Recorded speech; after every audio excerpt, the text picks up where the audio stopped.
There is a lot of issue as far as oxygen is concerned. I do agree, and this is very important for those who have oxygen or need oxygen. Oxygen is a treatment, it's like a drug. And therefore, it's very, very important for us to understand that one of the treatment for COVID 19 is to give oxygen if you need it. And in many lung diseases, when you have pneumonia, when you have chronic lung disease, when your saturation falls, oxygen is a treatment that is given sometimes for a short duration, but sometimes people are on long term oxygen therapy if their lungs are bad because of a chronic lung disease. Now, an important issue here is that taking oxygen intermittently.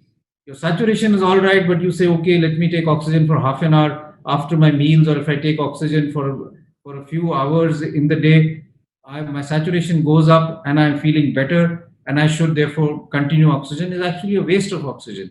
There is no data to show that this will be of any help to you, and therefore this is something that you should not do. Many patients have started keeping oxygen cylinders at home and have started taking it for half an hour, 2 hours.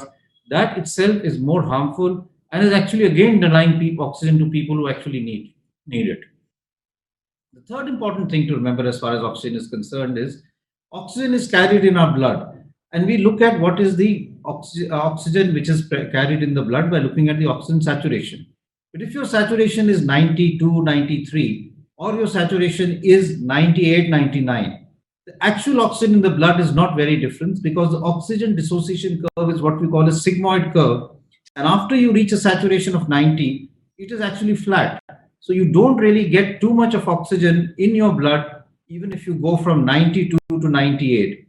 Therefore, in those individuals who are having an oxygen saturation of 93, 94, there is no need to really take high oxygen or high flow oxygen just to maintain your saturation at 98, 99. It is not going to be of any benefit.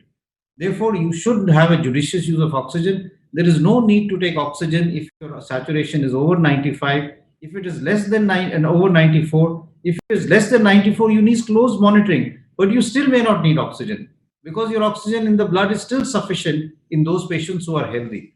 In some patients who have chronic disease or who have other problems like chronic heart disease, you may want to keep the oxygen saturation on a slightly higher side. But even if your oxygen is around 90, 92, don't panic, consult your doctor. You may need to be very closely monitored, but it is not that you should start oxygen to maintain your saturation over 97, 98. It is actually going to be of not much benefit. And I think as a country collectively, if we work together and say that we will use remdesivir judiciously, we use oxygen judiciously, there will be no shortage of oxygen, whether we talk of Maharashtra, Delhi, Chhattisgarh, or any other state, because in terms of the number of patients who need oxygen and the supply of oxygen, that is well balanced. But if you suddenly start hoarding oxygen, if you start using it, you don't need it, then obviously you will have a deficiency which is self created rather than actually existing.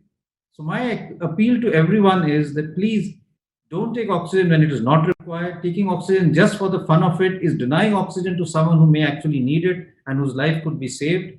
And secondly, even if your oxygen saturation is 93, 94, don't rush to take oxygen to bring it up to 98, 99. Your oxygen carrying capacity in the blood will remain the same, not going to change so much as far as the oxygen dissociation curve is concerned.